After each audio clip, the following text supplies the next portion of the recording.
ప్రియమైన సోదర సోదరీమణులారా, ప్రపంచ పరిస్థితిని మనం ఆలోచిస్తుంటే జరిగే ప్రతి క్షణం, రాబోయే ప్రతి క్షణం కూడా మనుష్యులను, దేవుని పిల్లల్ని దేవునికి కాకుండా చేయటంలో మన విరోధి తన కర్తవ్య నిర్వహణను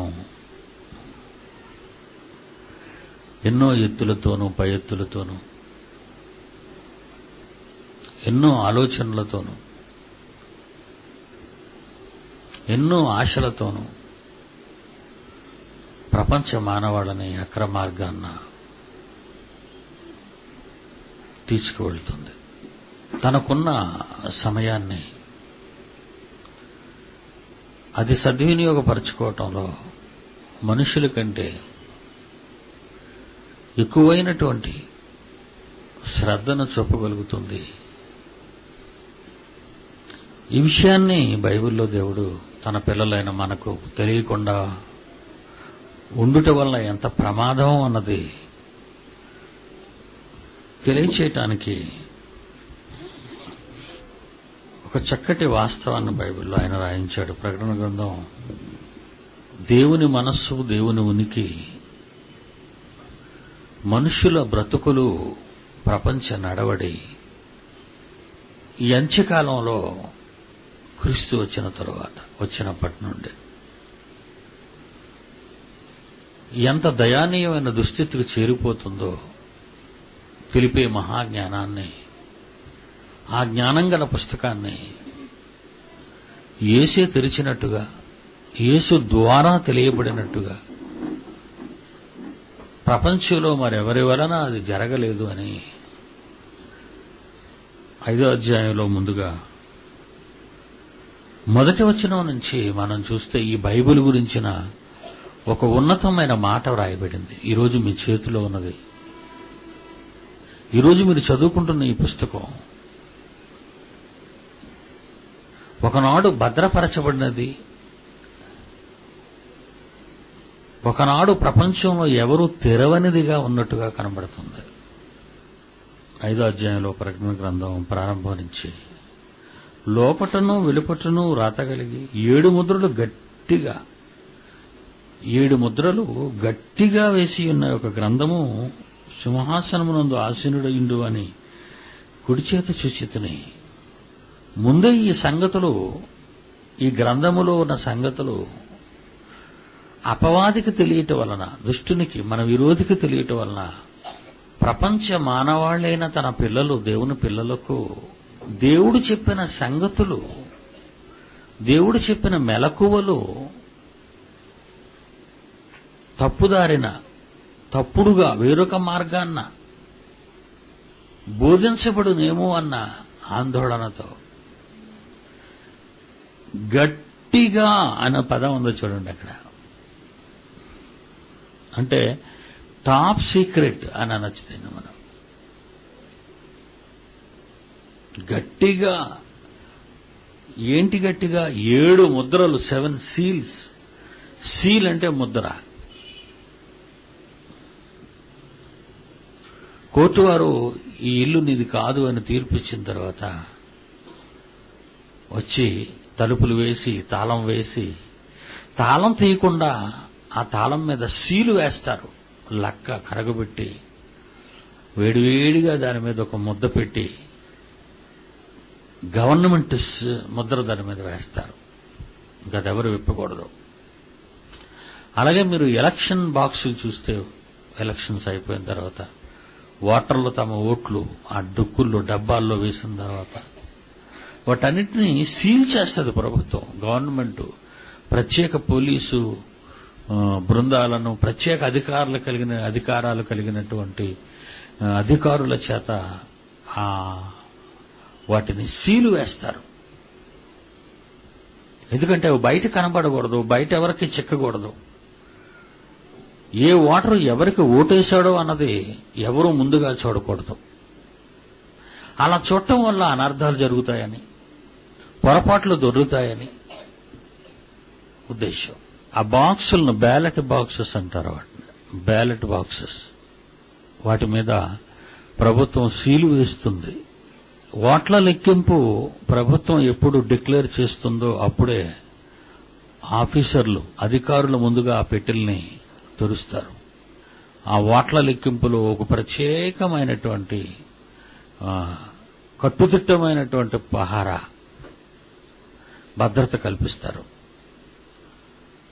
ఇంత భద్రత తీసుకోవటానికి కారణం ప్రపంచాన్ని లేదా ప్రపంచంలోని ఏ దేశాన్నైనా పరిపాలించే ఆ నాయకులు ప్రజల చేత ఎన్నుకోబడిన వారై, ప్రజలు మనస్ఫూర్తిగా పలానా ఆయనకి ఓటు వేశాడు అని ఆ ఓటును నిలబెట్టడానికి, లెక్క పెట్టడానికి ఆ బ్యాలెట్ బాక్సులు, ఓట్ల పెట్టెలకు సీళ్లు వేస్తారు. యేసుక్రీస్తు వరకు ప్రపంచానికి మహాజ్ఞానం తెలియదు.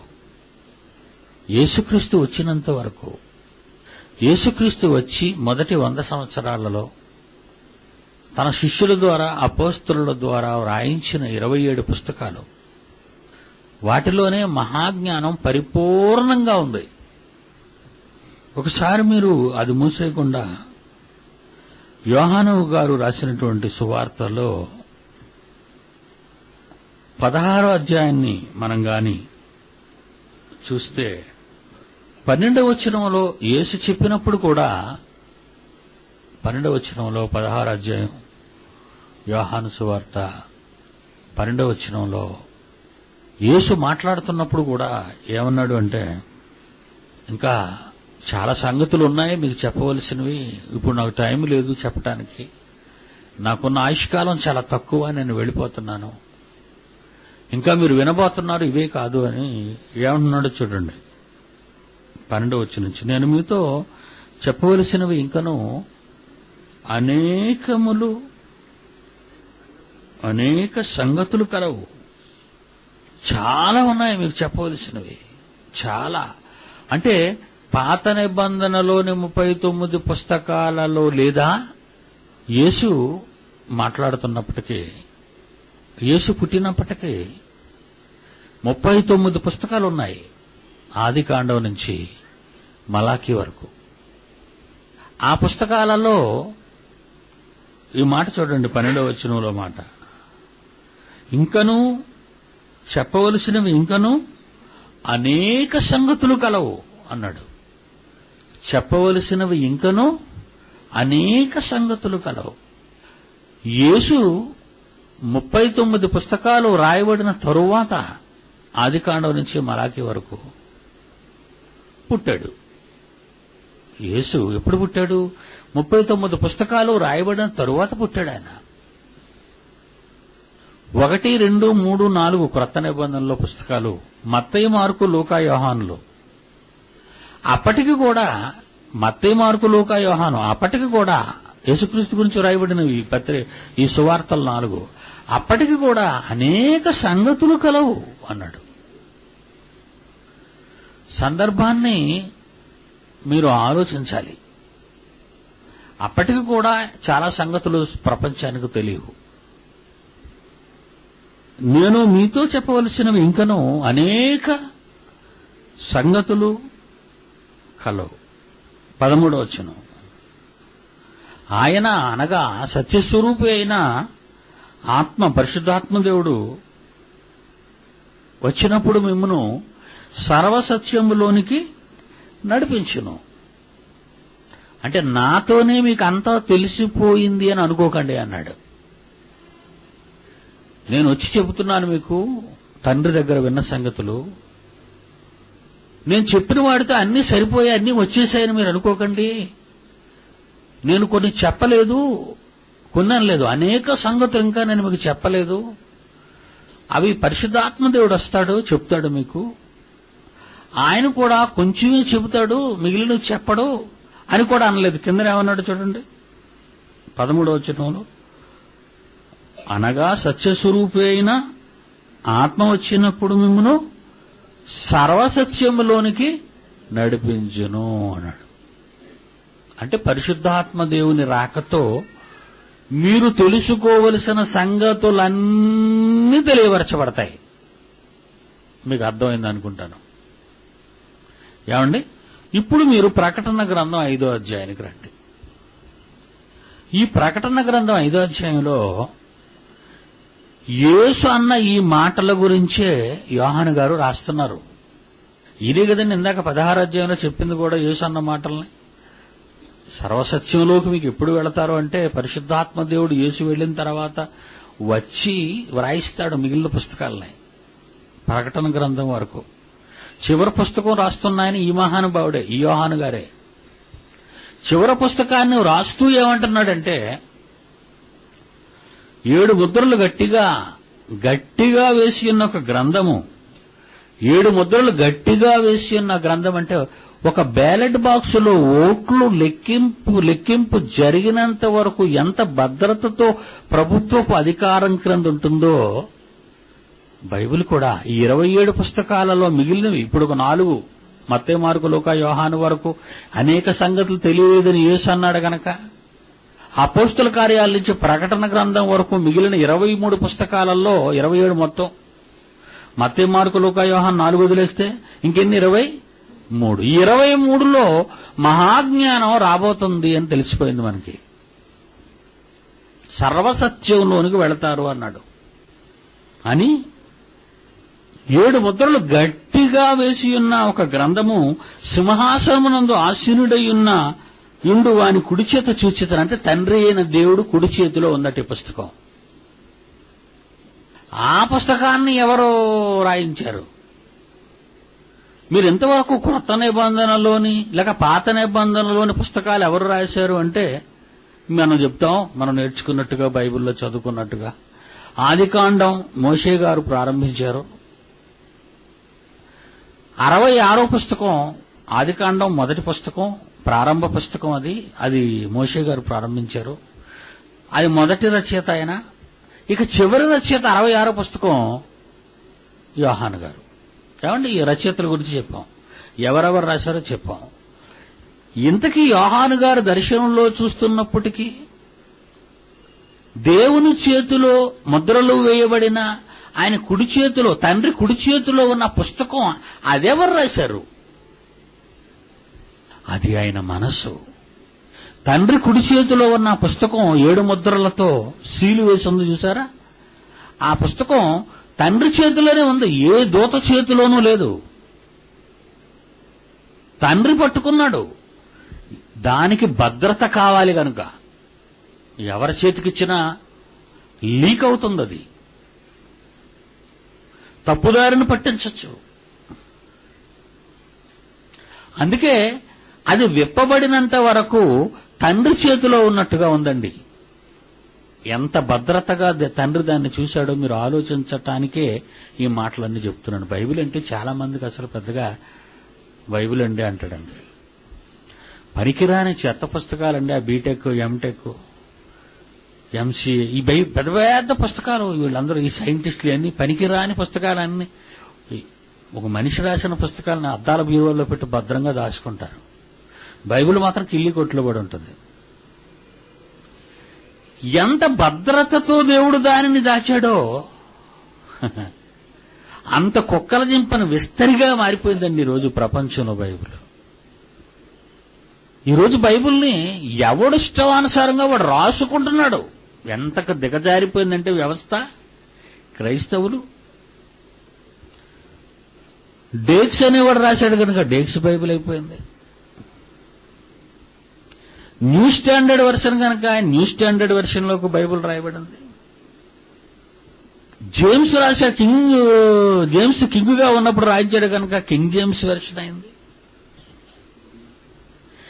గిడియన్స్ అనేవాళ్ళు తయారు చేశారు కనుక గిడియన్ బైబిల్ అయిపోయింది.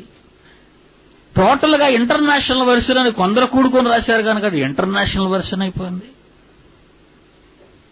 ఆలోచించారా? భద్రత కలిగి దేవుని చేతిలో, తండ్రి కుడి చేతిలో ముద్రలు వేయబడిన ఆ పుస్తకమే ఈరోజు ఈ సెంచరీలో, ఈ 21st సెంచరీకి మనం వచ్చేసరికి Gideon Bible, Gideons Bible, Dake's Bible, modern English Bible, king James version Bible, international version Bible. ఏంటంటే ఇన్ని బైబుల్? ఈ బైబుల్లన్నీ ఓపెన్ చేసి నా ముందు పెట్టుకున్నానండి ఒకరోజు.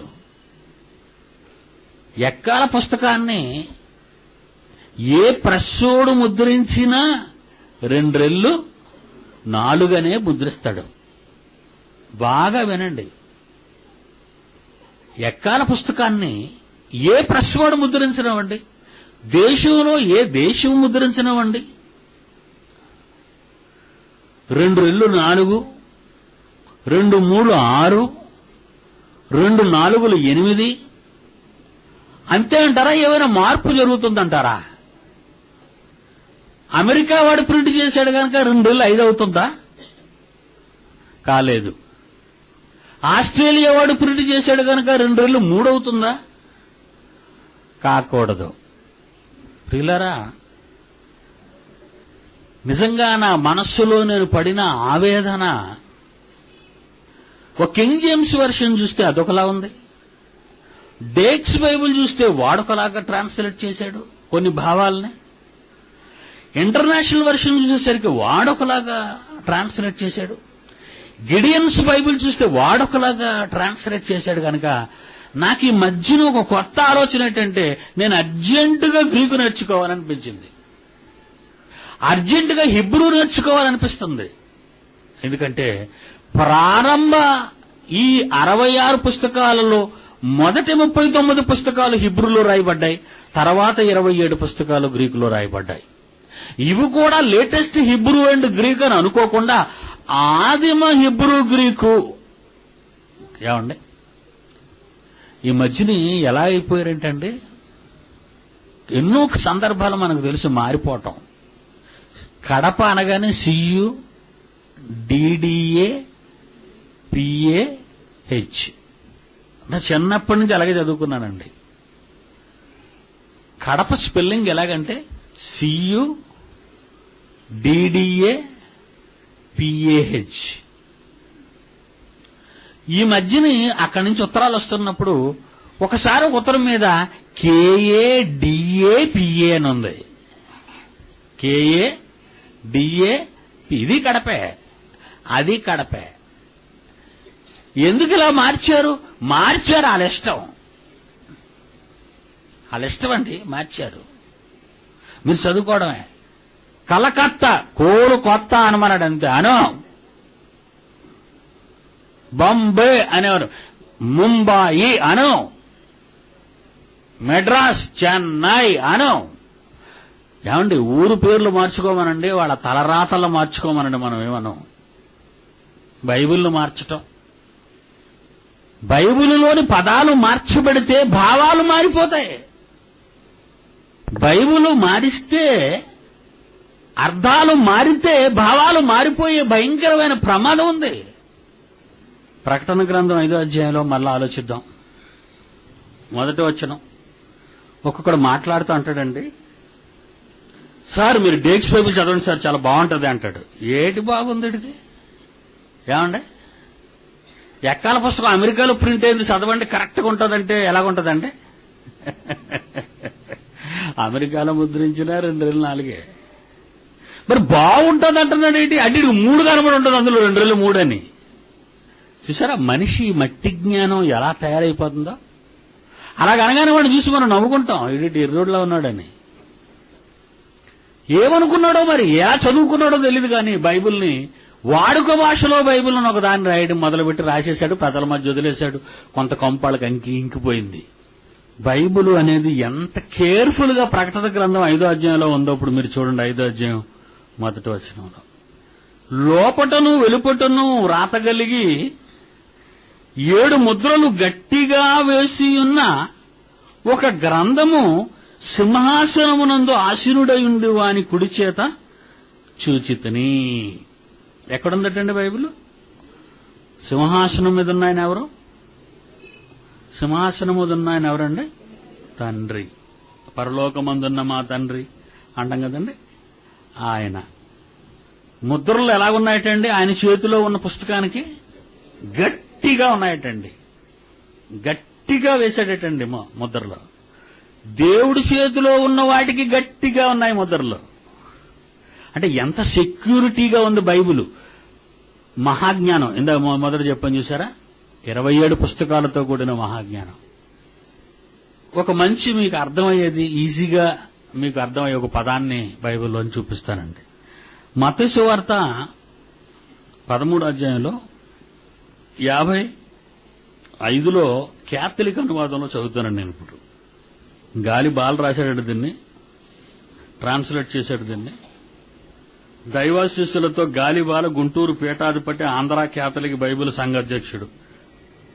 ఏమండి, ఈ 55లో ఇతను ఏమంటున్నాడంటే, ఇతను వడ్రంగి కుమారుడు కాడా, ఇతని తల్లి మరియమ్మ కాదా, యాకోబు యోసేపు సీమోను యోదాలు ఇతని సోదరులు కారా, ఇతని సోదరీమణులు అందరూ మనతో మధ్యన లేరా అనే రాశాడు. చూడండి,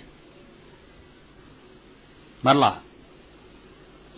ఇతడు వడ్రంగి కుమారుడు కాడా, 55వ వచనం, మత్తయి సువార్త 13వ అధ్యాయం 55. ఇతడు వడ్రంగి కుమారుడు కాడా, ఇతని తల్లి మరియమ్మ కాదా, బాగుంది, యాకోబు యోసేపు సీమోను యోదాలు ఇతని సోదరులు కారా, ఇతని సోదరీమణులు అందరూ మన మధ్యన లేరా అన్నాడు. ఏమండి, నేను ఒక మాట అడుగుతాను. నేను ఇప్పుడు చదువుతాను చూడండి, 55వ వచనం. ఇతడు వడ్రంగి కుమారుడు కాడా, ఇతని తల్లి మరియమ్మ కాదా, ఎంతవరకు బాగుందండి. యాకోబు రైటు, యోసేపు రైటు, సీమోను రైటు, యోదాలు రైటు, వీళ్ళు నలుగురు యేసుక్రీస్తుకి ఏమవుతారు అంటే ఇతని సోదరులు అన్నాడు. ఎవరో అన్నలా తమ్ముళ్ళా? అన్నలవుతారా తమ్ముళ్ళవుతారా మీరు చెప్పండి. తమ్ముళ్ళు ఎందుకు అవుతారు? తమ్ముళ్లే ఎందుకు అవుతారు వీళ్ళు నలుగురును? యేసు పుట్టుకే మరియకు ప్రథమ పుట్టుక గనుక, అంతేనా? ప్రథమ పుట్టుక మరియమ్మకు యేసే ప్రథమ పుట్టుక, ప్రధాన సంతానం, ప్రారంభ సంతానం. అది తెలిసినటువంటి వీళ్ళకి యేసు పుట్టినంత వరకు మరియ కన్య అయినప్పుడు, యేసు ప్రథమ కుమారుడు అని ఖచ్చితంగా తెలిసినప్పుడు ఇతని తమ్ముళ్ళు కారా అంటే ఎంత బాగుంటుంది చెప్పండి. ఇప్పుడు మీరు ఎందుకు వీడు బుర్ర పని చేయలేదు ఇక్కడ? మీరు ఆలోచించండి, మీరు కూడా ఆలోచించండి. నేనేదో అనేసానని మీరు ఒప్పేసుకోకండి. ఖచ్చితంగా తెలిసినప్పుడు వడ్రంగి కుమారుడు ఓకే, ఇతని తల్లి మరియమ్మ ఓకే, ఇతని తల్లి మరియమ్మ అన్న వరకు బాగుంది. యాకోబు పేరు రైటు, యోసేపు పేరు రైటు, సీమోను పేరు రైటు, యోదా పేరు రైటు. వీళ్ళెవరు? ఇతని తమ్ముళ్ళు కారా అంటే ఎంత బాగుండేదండి. అక్కడ వాస్తవం ఎంత చక్కగా చిత్రీకరించాలో వీళ్ళకి అర్థం కాలేదు. మళ్ళా బైబిల్ గుంటూరు అధ్యక్ష పీఠాధిపతి, గిడియన్స్ బైబిల్. ఏమండి, గిడియన్ బైబిల్లో ఏం రాశాడు చూడండి. ఇదిగోండి గిడియన్ ముద్ర చూసారా మీరు? గిడియన్ ముద్ర అంటే గిద్యోను యుద్ధానికి వెళ్ళేటోడు దీపం పట్టుకుంటాడు కదా, ఆ దీపం అన్నమాట సెంటర్లో ఉన్నది. ఏమండి, ఈ దీపం పెట్టి వీళ్ళు ఏం రాశారు చూడండి. ఇక్కడ అదే వచ్చిన మళ్ళా నేను చదువుతున్నాను. గిడియన్ బైబిల్ ట్రాన్స్లేషన్ లో ఏముందో చదువుతున్నాను చూడండి. 55. ఇతని తల్లి పేరు మరియ కాదా, యేసుకు అక్క. ఎవడు పుట్టించాడు ఇప్పుడు యేసుకు అక్కనే? గిడియన్ బైబిల్ సొసైటీ వాడు పుట్టించాడు. ఎంత గొప్ప జ్యోతిని వెలిగించాడు. మంటెట్టాడా? మరియమ్మ బతుక్కుమంటెట్టాడు. మరియమ్మ బతుక్కి, మరియమ్మ శీలానికి మంట పెట్టాడు వీడు. అక్కుందా? యేసుకు అక్కుందా? యేసుకు అక్కుంటే మరియ పుట్టినప్పుడు, మరియ యేసుక్రీస్తు పుట్టినప్పటికి ఏమై ఉండాలా? అసలు యేసేపే యేసు పుట్టినందుకు ప్రాబ్లం మైండ్ లో క్రియేట్ చేసుకున్నాడు. తొలిచూలి కుమారుడు యేసు పుట్టినప్పటికే యోసేపుకి బుర్రలో డౌట్ వచ్చింది మరియమ్మ మీద. రహస్యంగా వదిలేయాలనుకున్నాడు. డైవర్షన్, కోర్టులు బాగోదని. మరియమ్మని ఎలా వదిలేయాలనుకున్నాడు తెలుసా? చూపించమంటారు. అది కూడా తెలుసు కదా? తెలుసు. యేసు పుట్టినందుకే మరియమ్మ మీద అంత బ్యాడ్ ఇంప్రెషన్ యోసేపుకుంటే, యేసుకు అక్క ఎవడు పుట్టించాడు ఇప్పుడు యేసుకు అక్కనే? గిడియన్ బైబిల్ సొసైటీ వాడు పుట్టించాడు. నేను ఇంత ఖచ్చితంగా ఎందుకు చెప్తానంటారా, ఈ ప్రకటన గ్రంథం 5వ అధ్యాయంలో సింహాసనమందున్న దేవుడు, సింహాసనం ముందు కూర్చున్న దేవుడు ఒక గ్రంథము బయట లోపల వ్రాయబడి 7 ముద్రలు గట్టిగా వేశాడట. ఎంత గట్టిగా వేశాడో అంత గట్టి చెడిపోయిందండి బైబిల్. ఎంత గట్టిగా దేవుడు దాన్ని భద్రపరచాలనుకున్నాడో అంత దారుణంగా వ్యవస్థలో బలైపోయిందండి. ప్రియులారా, మీరు ఆలోచించండి. జాగ్రత్త కలిగిన దేవుడు ఈ మహాజ్ఞాన గ్రంథమైన ఈ పుస్తకాన్ని ఆయనే వ్రాసి ఆయన చేతిలోనే ఉంది, ఆయన కుడి చేతిలోనే ఉన్నట్టుగా ఉంది. మరి ఇది ఎవరు రాసుంటారు? ఆయనే రాసుకున్నాడు. ఎప్పుడు రాసుంటాడు? పరలోకంలో రాసుకున్నాడు. పరలోకంలో దీన్ని రాసుకున్నాడు ఆయన. పరలోకంలో రాసుకున్న దేవుడు వాడికి ముద్రలు వేసేశాడు. అందు గురించి కిందని ఒక ఛాలెంజ్ ఉంది చూడండి. కింద 2వ వచనంలో ఒక ఛాలెంజ్ని ప్రకటింపజేస్తున్నాడు తండ్రి ఇతని దర్శనంలో. ఏదో ఛాలెంజ్ చూడండి. దాని ముద్రలు తీసి ఆ గ్రంథమును విప్పుటకు యోగ్యుడైన వాడెవడని బలిష్ఠుడని ఒక దేవదూత బిగ్గరగా ప్రవచింపగా చూచితని ప్రచురింపగా. 3వ వచనం, పరలోకమందు గాని భూమి మీద గాని భూమి క్రింద గాని ఆ గ్రంథము విప్పుటకైనను చూచుటకైనను ఎవనికి శక్తి లేకపోయెను. ఆ గ్రంథము విప్పుటకైనను చూచుటకైనను యోగ్యుడెవడు కనబడునందున యోహాననే నేను బహుగా ఏడ్చుచుండగా. ఏడ్చేస్తున్నాడట పాపం. అమ్మో, దేవుడు రాసిన ఈ పుస్తకం ఎవరు విప్పరా? ముల్లోకాల్లో ఎవరు దీన్ని విప్పలేరా? మరి విప్పకపోతే లోపల ఏముందో అనేది మాకు ఎలా తెలుస్తుందని ఏడుస్తున్నాడేటండి యోహాను. ఏమండి, ఏడ్చి తెలుసుకోవాలనంత అవసరం ఉందండి బైబిల్ మీద ఈరోజు మీకు? చెప్పండి. ఏడ్చి తెలుసుకోవలసినంత అవసరం ఉందా? బైబిల్ నేర్పిస్తాం రండర్రా అంటే రారు. మేమేడాలి గాని, రండ్రా నేర్పిస్తామని మేమేడాలి గాని మీరు ఏడుస్తారా? మీరేడరు. ఏడ్చి నేర్చుకోవలసినంత గొప్పదా బైబిలు? అప్పులకెళ్లి అప్పులోడింటి ముందు నిలబడి ఎంత వడ్డీకైనా సిద్ధపడి, కాదంటే ఏమైపోతాదో నా బిడ్డ బ్రతుకని అలోమని ఏడుస్తాడు. గుమ్మం దగ్గర కూర్చొని ఒక 5 లక్షలు తీసుకొచ్చి ఎంసీఏకి డొనేషన్ కట్టాడు. అది ఏడ్చి నేర్చుకోవలసిన విద్య కదా. జూన్లో పిల్లలు స్కూల్స్ తెరుస్తారు కనుక కళాశాలలు, అప్పటికి డబ్బు సిద్ధపరచాలి కనుక ఏదో కారణం చేత డిపార్ట్మెంట్కు లోను పెట్టి రీకనెక్షనో, బిల్డింగ్ కన్స్ట్రక్షనో, లేకపోతే రిపేర్సో, లేకపోతే మెడికల్ ప్రాబ్లమ్స్ ఏదో పెట్టి ఆఫీస్ చుట్టూ తిరిగి ఏడ్చుకుంటూ చెప్పులు ఎరిగిపోయినంత వరకు, ఓకే లోన్ నీ శాంక్షన్ అయినంత వరకు ఏడుస్తూ తిరుగుతావే. నీ పిల్లలు విద్యను అభ్యసించాలని ఈ లోక జ్ఞానాన్ని.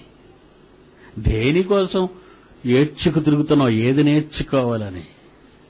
ఒక ఇల్లు కట్టడానికి ఏడుస్తావు, ఒక బిడ్డను చదివించడానికి ఏడుస్తావు, ఈ భూమి మీద బ్రతకడానికి ఏడుస్తావు. ఆలోచించండి. దేవుని జ్ఞానాన్ని నేర్చుకోవాలని ఎవరైనా ఏడుస్తారండి ప్రపంచంలో? అసలు ఇంతవరకు ఈ మాట ఎప్పుడైనా మీరు విన్నారా? దేవుని మహాజ్ఞానాన్ని నేర్చుకోవాలని ఏడ్చేవాడిని ఎవరైనా చూసారా మీరు?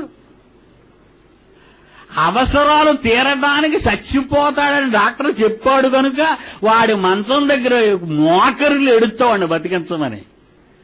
ఏడవా?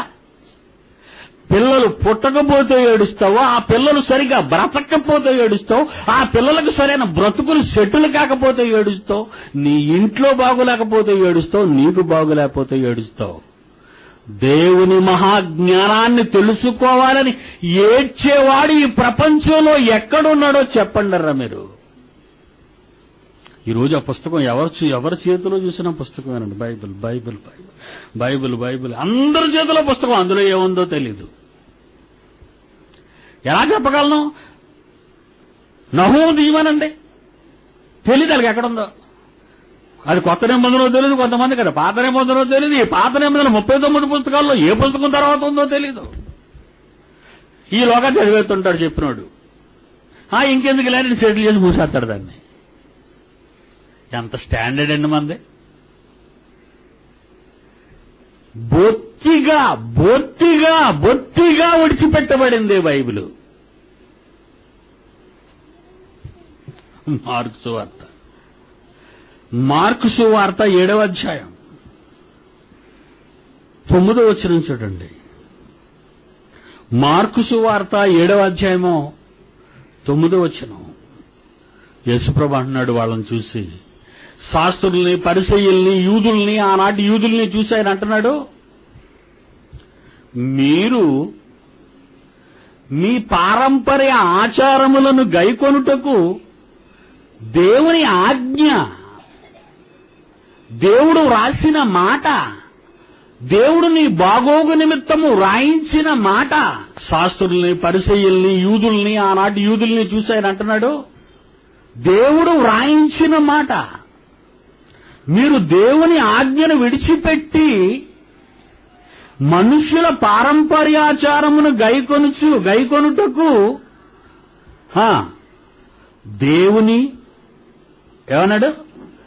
దేవుని ఆజ్ఞను బొత్తిగా నిరాకరించుదు. బొత్తిగా ఏసుకు అక్క ఉండేది లేకపోతే ఉంటుందయ్యా అక్క అని రాయిస్తాం. ఏటంట ఇప్పుడు అంటున్నాడండి ఒకడు వచ్చి, బైబిల్ సొసైటీకి డబ్బులేమో అని వచ్చాడు నా దగ్గరికి. బైబిల్ సొసైటీ అండి, బైబిల్ ఎన్నో ప్రింట్ చేసేస్తున్నాం. ఆడికి పాపం పండింది, నా దగ్గరికి వచ్చాడు. ఒక లాయరు, ఒకడేమో డాక్టర్, ఇంజనీర్, ఇద్దరు వచ్చారు. మీరెవరయ్యా అన్న. సార్ మేము బైబిల్ సొసైటీ, మేము ఈ విశాఖపట్నంలో మేము సభ్యులు అండి, బైబిల్లో రప్పిస్తాం. దేనికి డబ్బులు అన్నా? దేనికి? బైబిల్ ఎక్కువగా ప్రింట్ చేసి పంచటానికండి అని. ప్రింట్ చేసి పంచాలన్న ఆలోచన నీకుంది, కానీ ఇంతకీ బైబిల్లో ఏం ప్రింట్ చేస్తున్నారో ఎప్పుడైనా చూసావా నాయనా అన్న. అదేంటండి మరి రోజుకి బైబిల్ చదువుతున్నావు కదండి, అందులో తప్పులు ముద్రణ జరుగుతుందని చూసావా అన్న. అది ఎక్కడండి బైబిల్లో, ఎక్కడండి తప్పులున్నాయి? అదేంటండి బైబిల్లో అలాగంటున్నారు మీరు అంటున్నాడు. బైబిల్ ఉందా అని దగ్గర? లేదు. దరిద్రుడికి బైబిల్ అవసరం లేదు. ఓ బైబిల్ ఇవ్వండిరా అన్నాను. ఈ వచనం చదువు, దీని అర్థం ఏంటో చెప్పన్నాడు. ఏంటండి ఇక్కడ ఇలా ఉందంటున్నాడు నన్ను. ఇంకెప్పుడు డబ్బులు ఎవరి దగ్గర అడగపో.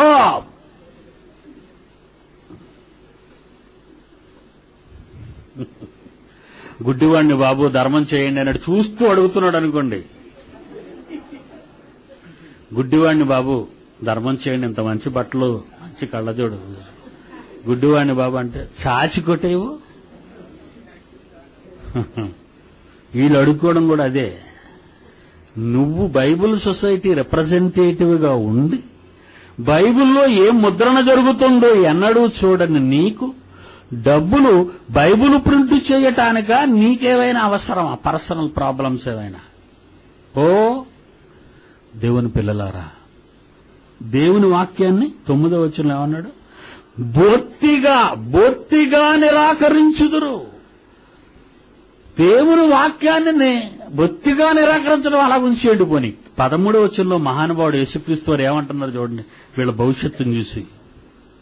దేవుని వాక్యముని నిరర్ధకము చేయుదురు, అర్థం లేకుండా చేస్తారు. ఉందా? దేవుని వాక్యము నిరర్ధకము చేయుదురు అంటే అర్థం ఏంటి? బొత్తిగా నిరాకరించడం అని అక్కడ చదివారు. 13వ వచనంలో ఏం చెప్తున్నాడు? నిరర్ధకము చేయుదురు. అర్థము అంటే అర్థము నిల్ అని అర్థం. బైబిల్లో ఉన్న వచనాలకి అర్థాలు నిల్లైపోద్ది, అర్థాలుండవు. బైబిలులో ఉన్న వాక్యాలకి అర్థము లేకుండా చేయటంలో వీడు మళ్ళా స్పెషలైజ్ చేస్తాడట. పక్కన రాశాడు, ఇటువంటివి అనేకములు అన్నాడు చూడండి. బైబిల్ని అనేకమైన తప్పుడు తడికగా చేసేస్తారు వీళ్ళు. ఆయనేమో చేతిలో పట్టుకొని రాసేసిన దానికి సీళ్లు వేసి కుడి చేత పట్టుకొని ఎవడు విప్పుతాడు అని ముల్లోకాల్లో ఛాలెంజ్ విసిరితే, ఎవడెప్పగలడు, ఎప్పుడు తెలుస్తుంది, మాకెప్పుడు వస్తుందని ఏడుస్తుంటే అది ఒకనాటి మాట. ఈరోజు ప్రపంచ క్రైస్తవుల చేతికి వచ్చిన ఈ దివ్య గ్రంథం ఏమైపోయిందో అది ఈనాటి మాట. యాకోబు రాసిన పత్రిక 1వ అధ్యాయం 13. దేవుడు కీడు విషయమై శోధింపబడనేరడు. తర్వాత మాట, ఆయన దేవుడు ఎవరిని శోధింపడు. అండర్లైన్ చేసుకోండి, ఎవరిని శోధింపడు ఆయన. కనుక ఎవడైనను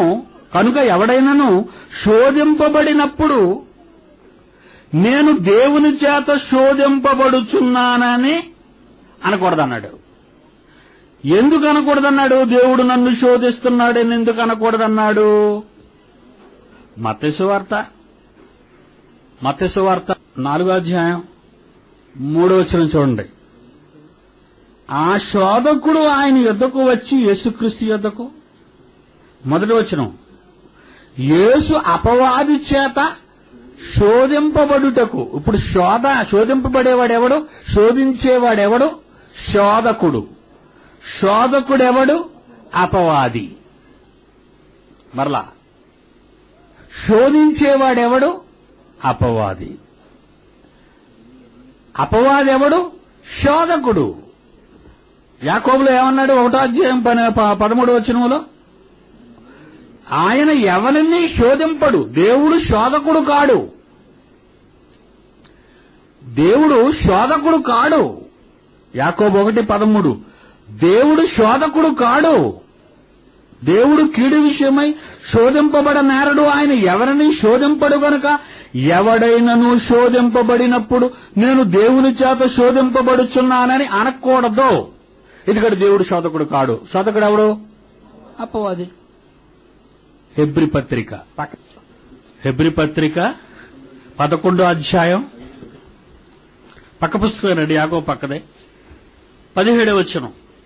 విశ్వాస వీరుల గురించి మాట్లాడుతూ 17వ వచనం 11వ అధ్యాయం, అబ్రహాము శోధింపబడి విశ్వాసమును బట్టి ఇస్సాకును బలిగా అర్పించను. ఎవరు శోధించారు అబ్రహామును? నీ కొడుకును బలిగా ఇచ్చిమని. చెప్పండి మీరు. దేవుడు ఎవరిని శోధించడని పక్క పుస్తకంలో చెప్పి ముందు పుస్తకంలో దేవుడే శోధిస్తాడని ట్రాన్స్లేట్ చేశారండి. ఎంత ఘోరమండి. ముందే ముద్రలు గట్టిగా వేశాడు ఆయన. ముందే ముద్రలు 7 ముద్రలు, ఒకటి కాదు 7 ముద్రలు వేసుకొని తన కుడి చేత పట్టుకున్నాడు. ఎడం చేతి కప్పుకుని జారిపోతాను. అప్పుడప్పుడు చూడండి, మనం ఏదైనా గట్టిగా పట్టుకోవాలంటే ఎడం చేయి పట్టుకుంటాం, కుడి చేయి పట్టుకుంటామా? ఏమండి, బ్యాంకులో డబ్బులు లెక్క పెట్టుకుని ఎడం చేత పట్టుకొని జోబులు పెట్టుకుంటాం, కుడి చేత పట్టుకొని జోబులు పెట్టుకుంటాం. కుడి చేయండి, కుడి చేయికి మంచి పట్టు ఉంటుంది ఎడం చేయి కంటే. మనం అనుకోండి, దేవుడు కూడా మనకు అర్థమయ్యేటట్టుగా రాశాడు. తన కుడి చేత అంటే దక్షిణ హస్తము చేత పట్టుకున్నాడంటే, ఎడం చేత ఎవరికి డబ్బు ఇస్తారైనా చేయి మార్చి ఇవ్వమంటాడు. ఎప్పుడైనా మనం ఐదు సోదరుల దగ్గరికి వెళ్ళి ఎడం చేతి ఇచ్చామనుకోండి, లేదు బాబు చేయి మార్చి ఇవ్వమంటాడు. కుడి చేతి ఇవ్వ బాబు. ఒకళ్ళు అందుకునేవాడు ఎడం చేతి అందుకుంటున్నాడు కూడా తెలివి తక్కువగా, తప్పునైనా కుడి చెయ్యి అంటాం. దేవుడు ఈ మహాజ్ఞానాన్ని ముద్రించి తన మనస్సు, తన పిల్లల మీద తనకున్న ప్రేమ, ప్రపంచ భవిష్యత్తు, ప్రపంచ ప్రణాళిక, ప్రపంచ నాశనం, మహాజ్ఞానాన్ని ఆయన ముద్రించి తన చెయ్యిలో పెట్టుకొని ఉంటే ఒక దూత బిగ్గరగా అరుస్తుందట. ఎవరు దీన్ని ఓపెన్ చేయగలరు? దీన్ని 5వ అధ్యాయంలో ప్రకటన గ్రంథం ముగిస్తాను, 3వ వచనం. పరలోకమందు గాని భూమి మీద గాని భూమి క్రింద గాని ఆ గ్రంథం ఇప్పుటకైనను చూచుటకైనను ఎవనికి శక్తి లేకపోయెను. ఆ గ్రంథము విప్పుటకైనను చూచుటకైనను యోగ్యుడెవడును కనబడనందున నేను బహుగా ఏడ్చుచుండగా. మహానుభావ, ఎవ్వరూ విప్పకపోతే నీ మనస్సు తెలిసేదెప్పుడు? మా బ్రతుకు పండేదెప్పుడు? మా కలలు పండేదెప్పుడు? మేము నడిచే విధానం ఎప్పుడు, ఎలా అనేది మాకు తెలుస్తుంది తండ్రి అని ఏడుస్తున్నాడు యోహాను. నేను వెళితేనే గాని ఆదరణకర్త రాడు. ఆయన వచ్చి మిమ్మల్ని సర్వసత్యములోనికి నడిపించున్నది ఇందాక రాసేసుకున్నారు, చదువుకున్నారు. యేసున్న మాటలు అవి. అలాంటి మహాజ్ఞానం తెలియాలి అంటే యేసు విప్పాలి. అందుకే కింద వచనంలో ఉంది, 5వ వచనం. ఆ పెద్దలలో ఒకడు యోహానుతో అంటున్నాడు, ఎడవకు, ఇదిగో దావీదు చిగురైన యోధాగోత్రపు సింహము 7 ముద్రలను తీసి ఆ గ్రంథము జయము పొందునని నాతో చెప్పాను. అడుగో విప్పబోతున్నాడు మహానుభావుడు, అదిగో వచ్చాడు. ఆయనే విప్పుతున్నాడు ఈ మహాజ్ఞానాన్ని ప్రపంచానికి. ఆయనే విప్పుతాడు. యోహాను సువార్త, ఈ ప్రకటన గ్రంథానికి యోహాను సువార్త గ్రంథకర్త ఒకడే గనుక ఒక చక్కటి విశదీకరణ ఆయన ఇందులో వివరించారండి యోహాను గారు. 24-14 అధ్యాయము, 24-14 వచనం, 24 నుంచి. నన్ను ప్రేమింపని వాడు నా మాటలు గైకొనడు. మీరు వినుచున్న మాట నా మాట కాదు, నన్ను పంపిన తండ్రిదే. ఆయనే వ్రాసి, ఆయనే పుస్తకంగా చేసి, ఆయనే దాన్ని క్లోజ్ చేసి దాని మీద ముద్రలు వేసి ఆయన చేత పట్టుకున్న ఆ మహా మాటలు ఆయనవి. ఈ రోజు నేను చెప్పే మాటలు నా మాటలని మీరు అనుకుంటున్నారా అన్నాడు యేసుక్రీస్తు. నేను విప్పేవాడినే తప్ప నా అంతటా నేను చెప్పేవాడిని కాదు. దట్ ఈస్ బైబిల్ అండి. బైబిల్ అంటే ఏమనుకుంటుంది ఈ సమాజం? ఎవరో దారిని పోయే దానయ్య చెప్పిన మాట అనుకుంటున్నారా? చందమామ కథలో బేతాళుడు చెప్పిన కథలు అనుకుంటున్నారా? విక్రమార్కుడు వల్లిస్తున్న నీతి కథల నీతి సూత్రాలు అనుకుంటున్నారా? వేమన రాసిన సుమతి శతకం అనుకుంటున్నారా? శాస్త్రం అనుకుంటున్నారా? మట్టి జ్ఞానం అనుకుంటున్నారా? బ్రతుకు బాట అనుకుంటున్నారా? పొరపడుతున్నారు మీరు. సాక్షాత్తు దేవుని మాట ఈరోజు ప్రపంచానికి, ఈరోజు ప్రపంచ దేశాలు తలదించుకునేటట్టుగా ఈరోజు తల దించుతున్నారు అంటే కారణం ఏంటో తెలుసండి? ఆ మాటలలోని శక్తి. భూమి మీద ఎవడు ఆ మాట నోటెంబడ రాని మాట మీరు రాసిన ఉత్తరంలో కనబడింది అంటున్నారు. అందుకే వాళ్ళు ఎవడు మాట్లాడగలడమ్మా? ఇడీ సుందర్రావుకి ఏంటి ఫ్రాన్స్ ప్రెసిడెంట్ తలదించటం ఏంటి అనుకున్నారేమో మీరు. నన్ను బట్టి కాదండి, నేను రాసిన కాపీ కొట్టిన మాట అది దేవుని మాట, బైబిలులోని మాట, సమాజానికి అర్థం కాని మాట వాడికి అర్థమైనట్టు రాసిన మాట. ప్రపంచం వణికిపోతుంది. దేనికి? వాడికి తెలియని సంగతి ఇది. ఇంతవరకు వాడికి తెలియదు. వాడు మోసపోయాడు. మీరు వినుచున్న మాట నా మాట కాదు అంటున్నాడు యేసు. నేను మాట అలాడేవాడినే తప్ప మాట వ్రాసిన వాడను కాదు. ఈ మాట నా మాట కాదు, నా తన్ను పంపిన తండ్రిదే. 25లో నువ్వున్నావు గనక యేసుస్వామి నువ్వు చెప్పావు, మరి వచ్చే పరిశుద్ధాత్మ దేవుడు ఆయనేం చెబుతాడు అని అడుగుంటారు వాళ్ళు. అందుకే అంటున్నాడు ఆయన, నేను మీ వద్ద ఉండగానే ఈ మాటలు మీతో చెప్పి తిని. 25వ వచనం నుంచి, ఆదరణకర్త అనగా తండ్రి నా నామమున పంపబోవు పరిశుద్ధాత్మ సమస్తమును మీకు బోధించి నేను మీతో చెప్పిన సంగతులన్నిటినీ మీకు జ్ఞాపకము చేయును. శాంతి అనుగ్రహించి వెళ్ళుచున్నాను. 16వ అధ్యాయం 26వ వచనం నుండి, తండ్రి యొద్ద నుండి మీ యొద్దకు నేను పంపబో ఆదరణకర్త అనగా తండ్రి యొద్ద నుండి బయలుదేరి సత్య స్వరూపైన ఆత్మ వచ్చినప్పుడు ఆయన నన్ను గూర్చి సాక్ష్యమిచ్చిన పరిశుద్ధాత్మదేవుడు. 16వ అధ్యాయం 13వ వచనం, 16వ అధ్యాయం యోహాను సువార్త 13వ వచనం. ఆయన అనగా సత్యస్వరూపైన ఆత్మ వచ్చినప్పుడు మిమ్మును సర్వసత్యములోనికి నడిపించును.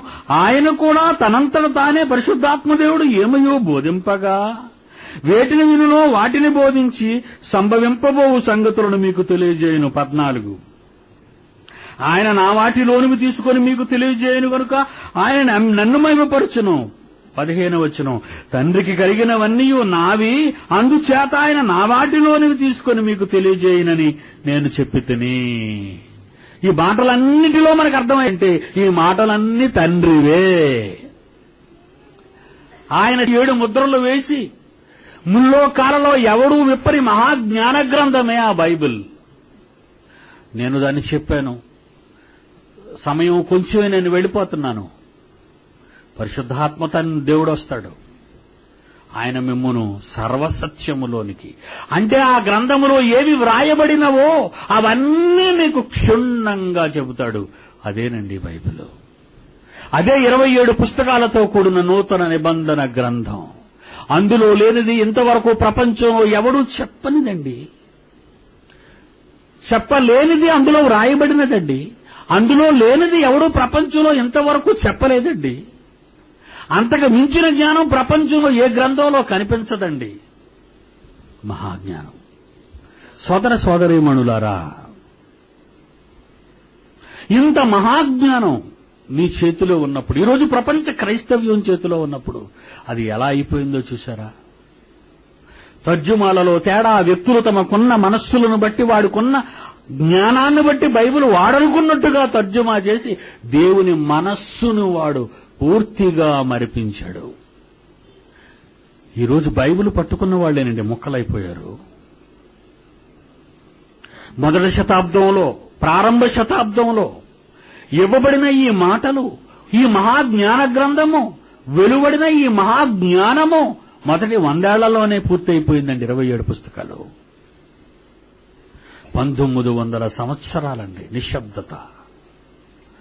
1616వ శతాబ్దంలో గూటన్బర్గ్ వచ్చిన తర్వాత బైబిల్ను అచ్చుయంత్రంలో మొట్టమొదటిసారిగా ముద్రించి ప్రపంచ దేశాలన్నిటికీ పంచారండి బ్రిటిష్ వాళ్ళు. 1600 సంవత్సరాల్లో వచ్చిన ఈ బైబిలు 2000 సంవత్సరాలకు వచ్చేసరికి అనగా 400 సంవత్సరాలలో 1000 ముక్కలైపోయారండి క్రైస్తవులు. ఆ ముక్కలైపోయిన వారు చదివింది బైబిలేనా? ఆలోచించండి. ఇన్ని 1000 ముక్కలైపోయారు ప్రపంచ క్రైస్తవ్యం.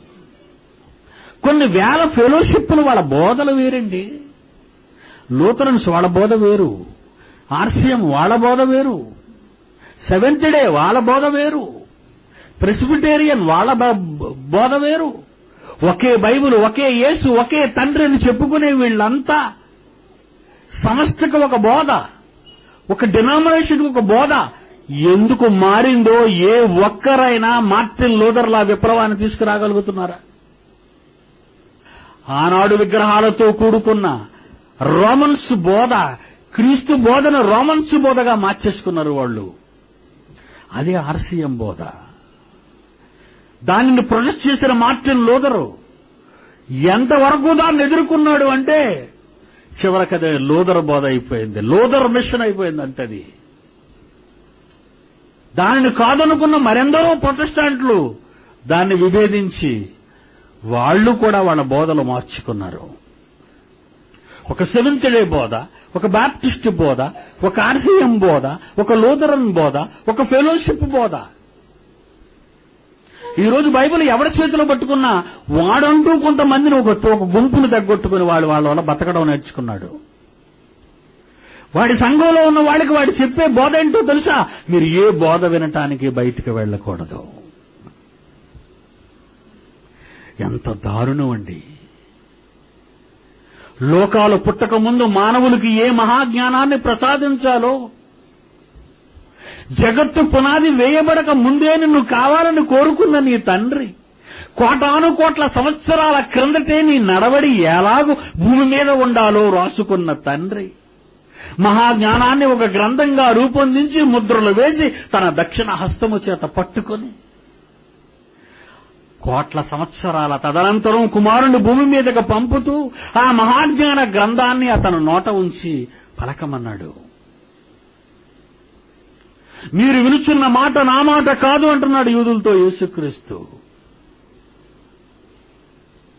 మీరు వింటున్న మాటలు నా మాటలు కావు, మీరు నమ్ముకున్న మీ తండ్రి మాటలే అన్నప్పుడు ఆయన రాళ్లతో కొట్టారు, సులువు వేశారు, చంపేశారు. అది యేసుకు జరిగిన శాస్తి. ఈ రోజు ఈ బోధకు ఎక్కడుంది విలువ చెప్పండి. ఆదివారం ఒక్కరోజు 1 గంట కూర్చొని వింటే మీకు బోధ వచ్చేస్తుందా? పనికిరాని లోక జ్ఞానాన్ని చదువుకోవడానికి కొన్ని సంవత్సరాలను కేటాయించుకుని నీవు ఒక వైద్యం అయితే 6 ఏళ్లు, ఒక ఇంజనీరింగ్ అయితే 4 ఏళ్లు, ఒక సాఫ్ట్వేర్ ఇంజనీర్వా, హార్డ్వేర్ ఇంజనీర్వా, దానికి కొంత కాలాన్ని కేటాయించింది. ఏళ్ల తరబడి కూర్చొని డబ్బు ఎదురిచ్చి ఈ జ్ఞానాన్ని నేర్చుకుంటున్నావు. నువ్వు చచ్చినంత వరకు బతికించేది మాత్రమే ఇది.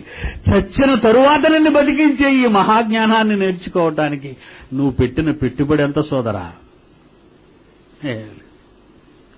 ఎంత భద్రత కలిగి దేవుడు తన గ్రంథాన్ని, జ్ఞానాన్ని మనకివ్వాలని భద్రపరిచాడో. ఈ 2004 వచ్చేసరికి ప్రపంచమంతా దేవుని వాక్యాన్ని చించి పడేసింది. దేవుని పిల్లలారా, ఈరోజు ఈ వ్యవస్థలో ఈ బైబిల్ని చూస్తుంటే దేవుని భద్రతలో ఉన్న ఈ పుస్తకాన్ని అస్తవ్యస్తం చేసింది ఈ క్రైస్తవ వ్యవస్థ. దీనికి మందు మీరే వేయాలి, దీనికి విరుగుడు మీరే వేయాలి. ఒక డినామినేషన్కి ఒక బోధ, ఒక సంఘానికి ఒక బోధ, ఒక దేశానికి ఒక బోధ, ఒక ఫెలోషిప్కి ఒక బోధ, ఉన్నది ఒకే బోధ. 100 మంది, 1000 మంది, లక్షల మంది బోధకులు ఉండొచ్చు, కానీ బోధ మారకూడదు. కళ్ళు మూసుకోండి.